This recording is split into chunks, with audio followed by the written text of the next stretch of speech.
आपका Persian language and literature channel पर स्वागत है। पिछली वीडियो में हमने प्रेपोजिशन बे का यूसेज सीखा था। आज की वीडियो में हम फारसी की प्रेपोजिशन दर का यूसेज सीखेंगे। दर प्रेपोजिशन को हम इंग्लिश की prepositions in, on, at, beside, between and among के लिए प्रयोग कर सकते हैं। आइए देखिए किस तरह से। पहला सेंटेंस देखें आप, इन किताब दर या तू ये दस्तशबूत। दर और तू ये सिनोनिम है। इन दोनों का प्रयोग हम इन के लिए कर सकते हैं। इन किताब दर तू ये दस्तशबूत। तो यहाँ देखिए ये ट्रांसलिट्रेशन है, ये इसका हिंदी में अनुवाद है। यह किताब उसके हाथ में थी। This book was in his hand या इन हर हैंड। तो यहाँ देखें आप, दर और तू ये दोनों सिनोनिम है और दर का प्रयोग यहाँ देखिए इंग्लिश की प्रेपोजिशन इन के लिए किया गया है। अगला देखें सेंटेंस, मन दर तू ये उताक निशस्ते बोधम। यहाँ देखिए दर और तू का प्रयोग हुआ है। मन दर तू ये उताक निशस्ते बोधम, मैं कमरे में बैठा हुआ था। I was sitting in the room. तो यहाँ देखें दर या तुए का प्रयोग इनके लिए किया गया है। अगला देखें, तू दरूज चेकाद्र गिजामी खुरी। ये ट्रांसलेशन है, इसका अनुवाद होगा तुम दिन में कितना खा लेते हो। How much do you eat in a day.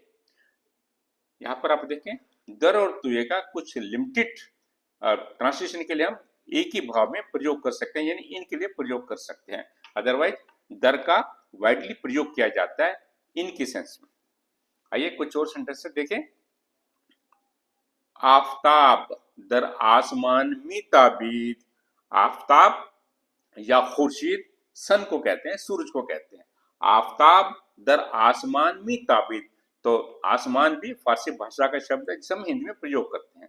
सूरज आसमान में चमक रहा था। Sun was shining in the sky. तो यहाँ देखिए दर का प्रयोग किया गया और यहाँ पे इंग्लिश के सेंटेंस में से इनसे ट्रांसलेट किया गया। अगला देखें, मन दर दहली जिंदगी में कुनम। मैं दिल्ली में रहता हूँ। I live in Delhi. तो यहाँ देखिए दर है और इंग्लिश में इनका प्रयोग किया गया है। जब हम किसी कंट्री या एक बड़े सिटी का प्रयोग करते हैं तो दर को हम इनसे ट्रांसलेट करेंगे। अगला सेंटेंस देखें, दर माशीन दूता मर्द बुदंद। कार में दो आदमी थे। There were two man in the car. तो यहाँ पे देखें दर जो है इनसे ट्रांसलेट की गई है। अगला सेंटेंस देखें, इन मजल्ले दर आगाज हर माह चाप में शवद। यह मैगजीन हर महीने के शुरू में छपती है। तो शुरू भी फारसी भाषा का शब्द है जिसे हम हिंदी में प्रयोग करते हैं। तो यहाँ देखें प्रेपोजिशन दर का प्रयोग किया गया है और इंग्लिश में कहेंगे this magazine is published in the beginning of every month. तो यहाँ देखें दर का प्रयोग एज ए इन किया गया है। और मजल्ले ये मैगजीन को कहते हैं और चाप यानी प्रिंट। चाप करदन टू प्रिंट, चाप शुदन यानी टू बी प्रिंटेड। आइए अब हम दर प्रपोजिशन का प्रयोग इंग्लिश की प्रेपोजिशन ओन से किस तरह से कर सकते हैं उसे सीखते हैं। यहाँ देखें, दर यक तरफे जाबे दूता सुराख कुनीद। तो यहाँ देखें दर का शुरू में प्रयोग किया गया, तो इसका अनुवाद रहेगा डिब्बे के एक तरफ दो छेद कीजिए। इंग्लिश में कहेंगे drill two holes on one side of the box. यहाँ देखें दर का प्रयोग किया है, इंग्लिश में ओन से इसे ट्रांसलेट किया गया। और सुराख जो हम हिंदी भाषा में भी प्रयोग करते हैं, ये फारसी भाषा का शब्द है जिसे हम हिंदी में प्रयोग करते हैं। और जाबे जो है बॉक्स को कहते हैं, डिब्बे को कहते हैं। अगला सेंटेंस देखें, दर इन खियाबान उलीज खुर्दे भूत। इस सड़क पर वो फिसल गया था। ऑन दिस स्ट्रीट ही या शी हैड स्लिप्ड। यहाँ देखिए दर को ओन से ट्रांसलेट किया गया है। खियाबान है, रोड को कहते हैं। लीज खुर्दन यानी टू बी स्लिप्ड। अगला देखें, इमरूज माँ दर टेलीविजन बरनामे खसूसी दारीम। आज टेलीविजन पर हमारा खास या विशेष कार्यक्रम है। जो खास है ये भी फारसी भाषा का शब्द है जो हम हिंदी में प्रयोग करते हैं। Today we have a special program on TV. तो यहाँ देखें दर टेलीविजन, जब भी हम किसी चीज को वॉच करते हैं तो उसके लिए हम प्रेपोजिशन दर टेलीविजन का प्रयोग करते हैं। तो उसके लिए हम इंग्लिश में से ऑन से ट्रांसलेट करेंगे। अगला देखें, दर तारीख पंजुमे इनमा वो खादामत, इस महीने की 5 तारीख को वो आएगा। ही और she will come on the 5th of this month. तो यहाँ देखें, जब तारीख हम कहते हैं तो हमेशा दर प्रपोजिशन का प्रयोग करेंगे और दर को हम ऑन से ट्रांसलेट भी करेंगे।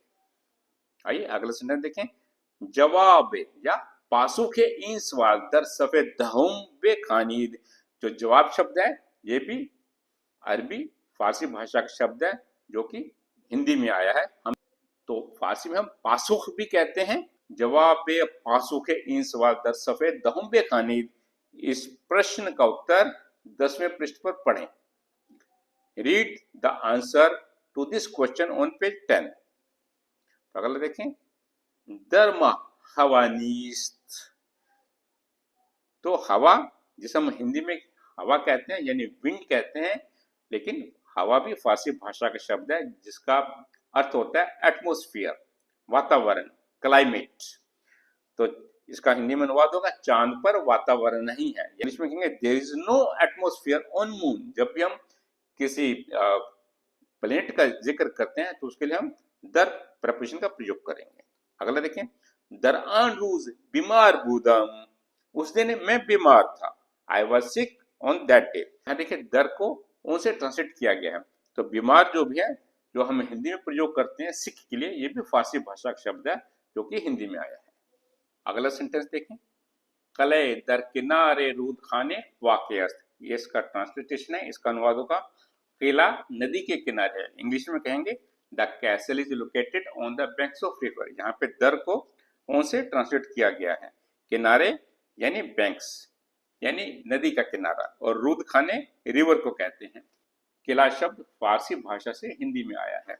इस तरह अगला सेंटेंस देखें, हरचे मी खास्तम दर मोबाइल गुफ्तम। तो हिंदी में कहेंगे मैं जो कुछ चाहता था मैंने मोबाइल पर बोल दिया। इंग्लिश में कहेंगे I said what ever I wanted on mobile. तो यहाँ देखें दर मोबाइल यानी दर को ऑन से ट्रांसलेट किया गया है। अगला सेंटेंस देखें, हर साल जादरूज दारा दरीन रूज बरगुजार में कुनीम। हर साल इस दिन हम दारा का जन्मदिन मनाते हैं। वी सेलिब्रेट दाराज birthday on this day every year. यहाँ देखें दर इन रूज यानी दर को उनसे ट्रांसलेट किया गया। जादरूज बर्थडे को कहते हैं। बरगुजार करदन का मीनिंग होता है to organise, to celebrate, to hold. आइए दर का इन और ऑन के प्रयोग के बाद अब दर को हम प्रेपोजिशन एट से किस तरह ट्रांसलेट कर सकते हैं और किन कंडीशंस में कर सकते हैं उसे सीखते हैं। अब देखिए पहला सेंटेंस है, दर आन वक्त मफहूम में सोबते शान फहमीदम। ये ट्रांसलेशन है, उस समय में उनकी बातों का अर्थ समझा। तो इंग्लिश में कहेंगे एट दैट मोमेंट यानी दर आन वक्त, at that moment I understood the meaning of their conversation. तो यहाँ पे दर आन वक्त यानी दर को हमने यहाँ पे एट से ट्रांसलेट किया है। अगला देखें, दर जाइए दूर यक खाने बूद यानी दूर जगह पर एक घर था। तो इंग्लिश में कहेंगे there was a house at remote place. तो दर का यहाँ ट्रांसलेशन एट से किया गया है यानी दर को यहाँ पे एट से ट्रांसलेट किया गया। अगला देखें, दर वक्त कार कसी नमी खंदीद, काम के समय कोई भी हंस नहीं रहा था यानी no one was laughing at the time of work. तो यहाँ देखें दर वक्त के साथ दर का प्रयोग किया गया और दर को एट से ट्रांसलेट किया गया। अगला देखें, वो दर हफ्ताद साल की दर गुजश्त, उसकी 17वें साल में मृत्यु हो गई यानी ही और she passed away at the age of 70। तो यहाँ पे देखें उम्र के साथ जब नंबर के साथ हम इसका दर का प्रयोग करेंगे तो उसे हम एट से ट्रांसलेट करेंगे यानी he she passed away at the age of 70। तो दर गुजश्त जब हिंदी में हम कहते हैं किसी की डेथ के लिए वो गुजर गया, उसका मेन रूट जो है गुजश्तन है, उसका प्रेजेंट फॉर्म है गुजर, जिसे हम कहते हैं वो अभी भी यहाँ से गुजरा है। तो ये फारसी भाषा का शब्द है। गुजश्तन का प्रेजेंट रूट है गुजर, गुजर जाना यानी डेथ का हो जाना। अगला देखें, दर चांदनी चौक जिंदगी में कुनम, मैं चांदनी चौक में रहता हूँ। I live at Chandni Chowk. अगर आप किसी शहर में किसी खास एक स्ट्रीट या प्लेस को आप इंडिकेट करना चाहते हैं तो इंग्लिश के लिए उसके लिए हम एट प्रपोजिशन का प्रयोग करते हैं। तो दर प्रपोजिशन है यहाँ पे दर चांदनी चौक जिंदगी में कुनम, मैं चांदनी चौक में रहता हूँ, I live at Chandni Chowk. तो इसलिए इस सेंटेंस में दर को एट से ट्रांसलेट किया गया। आइए अब दर प्रपोजिशन का इंग्लिश की बिसाइड प्रपोजिशन से किस तरह से हम प्रयोग करते हैं उसे सीखते हैं। देखिए, दारा दर बराबरे मन इस्तादे बूद, दारा मेरे बराबर खड़ा हुआ था, Dara was standing beside me. तो यहाँ दर को जो है बिसाइड से ट्रांसलेट किया गया। जब हम कहते हैं बराबर, ये भी फारसी भाषा का शब्द है जो हम हिंदी में प्रयोग करते हैं। अगला देखें, दर किनारे द यक तप्पे बूद, गांव के पास एक पहाड़ी थी, there was a hillock beside the village. तो यहाँ पे देखिए सेंटेंस में दर को बिसाइड से ट्रांसलेट किया गया, तप्पे यानी हिलॉक। आइए अब दर को हम इंग्लिश की प्रेपोजिशन अमंग और बिटवीन से किस तरह से ट्रांसलेट करते हैं उसे सीखते हैं। जब भी देखिए दो चीजों के बीच में हम दर का प्रयोग करेंगे तो उसे हम कहेंगे बिटवीन, और दो से ज्यादा अगर चीजें होंगी तो उसे हम कहेंगे अमंग।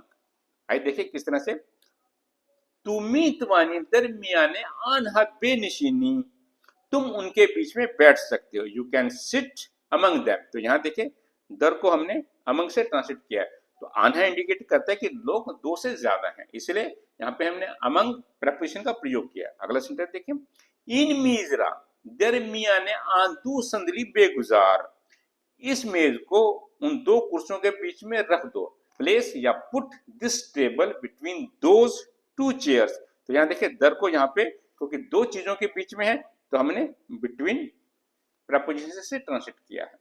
मुझे उम्मीद है कि आपको फारसी भाषा की प्रपोजिशन दर का प्रयोग किस मीनिंग में और किस भाव में हम प्रयोग कर सकते हैं, और इंग्लिश की preposition in, on, at, beside और अमंग से हम किस तरह ट्रांसलेट कर सकते हैं और किस मीनिंग में ट्रांसलेट कर सकते हैं, आपको अच्छी तरह से समझ में आ गया। जैसे कि आपके पास जितनी भी वोकैबुलरी है उनका प्रयोग करते हुए आप दर प्रपोजिशन का प्रयोग करना सीखें और इसका अभ्यास करें।